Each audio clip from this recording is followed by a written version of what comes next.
Hello guys, so what's happening? This is Shocks Capture FX. Welcome back to the channel.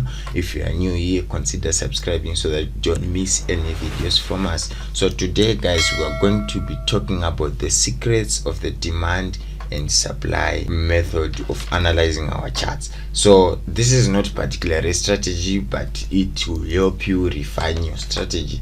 So you can use this video to create a strategy from it, a strategy based on demand and supply, or you can use it as a confluence to your already existing strategy. So guys, I'm going to be talking about this concept called supply and demand. So the secrets are going to be based on what the institutions do that you need to know for you to spot the right zones and trade the right way. So first of all, I want you to understand the concept of supply and demand first. Some of you might not know what supply and demand is, so I'm going to be explaining what it means and what it means in the context of institutions. So let's take, for example, price has been rising like this, then price takes a break or start consolidating or starts moving sideways for a moment and rallies again. This is what we call rally, base, rally. The base being the consolidation or the stop in price. Then we have a price action like this. We have price going up, then we have price consolidating, then we have price dropping. This is what we call rally, base, drop. Our zones will be this one. These consolidating zones will be our zones of supply and zones of demand, depending on which direction you are going. So this is the rally of in price, and this is the what? This is the base. This is the base, and this is the rally. So this is a continuation pattern, and this is a reversal pattern. So what you need to see, guys, what you need to see or understand in these fractals is that when we have a rally, base, then rally, what it means is price has been moving up, then start consolidating here and moves up again. So this base is what we call a consolidation, and in this consolidation we are having a process where we are saying there is what we call order matching process. So in this zone we are having orders being merged. This only means that, let's take, for example, let's take this scenario where we are having bank A trying to sell or to buy. Let's say this is a Euro USD chart. So this is EU, then bank A, we want to buy USDs. Let's take an example. We have bank A wanting to buy euros using what? Using USD. So this transaction will be represented on a Euro USD chart. So what we are saying here is bank A will pay USDs to buy euros. So let's say we want to buy euros equivalent to 50 million at a particular time, or in that particular day, or in that particular period. It depends what we want to do. Then you know that trading is a zero-sum game. This means that for you to enter position, there has to be an opposite position for that particular element. Let's say, for example, you want to buy 50 lots. You want to buy 50 lots. For your 50 lots to be filled, you need to be having some people or some entities selling 50 lots. So if bank A wants to put 50 million in the market, they might not be able to put this 50 million at once. Maybe let's say 50 billion, because the forex market is so big. So let's say 50 billion. They might not be able to put this 50 billion at once, and they might feel, let's say, 30 billion at this zone. They feel 30 billion at this zone. So we are saying when the banks or the institutions buy at this particular zone, it means it's very lucrative to the bank in terms of profits and in terms of returns to buy at this zone. So let's say they buy 30 million at this zone. They have used 3/5 of their order to buy from this zone. So what happens is we will see a very aggressive move from that consolidation zone, meaning the orders have been merged in that zone. That's number one. Then when you see price retracing to it, you need to be looking at this zone to also buy. Why? It's simple logic. If the bank saw this zone as cheap or as lucrative for their order, they are going to be adding more orders at this zone. Why? Because it's the zone which is the cheapest, or it offers a lot of premium in terms of profits for the bank. So we are likely to see the bank also putting some more orders at this particular zone where it did business earlier. So what we are essentially saying is, when the banks buy, they leave some unfilled orders at these demand and supply zones, which they will come for at a later time or at a later date to fill and move away from those zones. So this is the basics or the explanation behind supply and demand in the institutional context. So this is what we are saying. If this happens in a bullish market where we are having a rally, a base and a rally, this is what it means. And there is another scenario where we are having a rally, base and a drop, where we are having a scenario like this. The explanations or the logic behind the zone is just the same, but now we're waiting, or the banks or the institutions, the people with big monies, were waiting for price to come to a premium area, so that they can sell a particular currency at a premium, thereby they are making profit. So if they see this zone as lucrative for profit making at this particular time, this zone will remain lucrative in the future.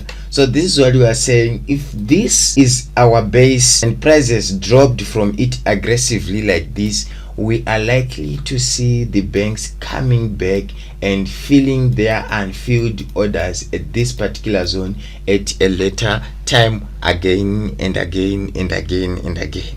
So this concept repeats itself over time. So this is the same way we are having a drop, base, rally, a rally, base, drop, or a drop, base, drop. So the concept is the same. Your job as a trader is to find these zones on your charts using the naked eye. You don't need any indicator, you don't need any system, you don't need anything. You just need to look at your chart and identify these zones. So this is what we are going to be doing now. We are going to be identifying these zones on the chart and see if we can find the zones and how we can utilize them in our trading, or how we can trade them exclusive, very possible. So guys, the number one secret about demand and supply which you need to know, you need to be involved in a market where there are institutions. You need to be involved in a market which is sponsored by institutions. Your market which you are trading should be sponsored. Your moves from your zones or your bases, which I was explaining to you about earlier, need to be displaying some institutional behavior. When I say institutional behavior, I mean sharp and aggressive moves from the bases. Let's look for an example. This is a rally, this is a base. So this is a base, this one. So the base starts here and see, this is a base, then a drop, this is the drop. So this is our base. What you need to identify from your base to really what you need to identify or to see from your base for you to validate the base, you need to see a very aggressive move from the base. And what I like, if you have been following us, if you've been following this channel, you know that we like to see a break in market structure, a break in market structure like this with the move from the base. This only means that this base is valid and it might have some orders to be filled or some orders to be merged at a later time. Look at what price did. Price came and retested that zone to the peep and went down. So this would have been your safest take profit, this low right here. So you have hit your take profit there.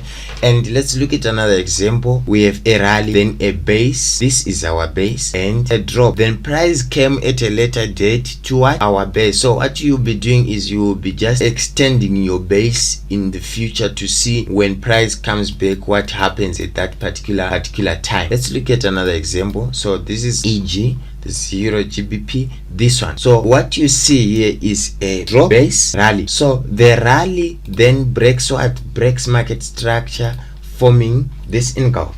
So what you need to be seeing or to be waiting for is a move back to your what, to your base or to your demand zone. So what I'm saying is the bases are your supply and demand zone. It's a base but a supply and demand depending on which direction or which part of the chart it's at. So for this one, we are having this as a what, as a demand zone. Why? Because we are anticipating a bounce to buy from this zone, from this base. So number one, the base has moved away aggressively.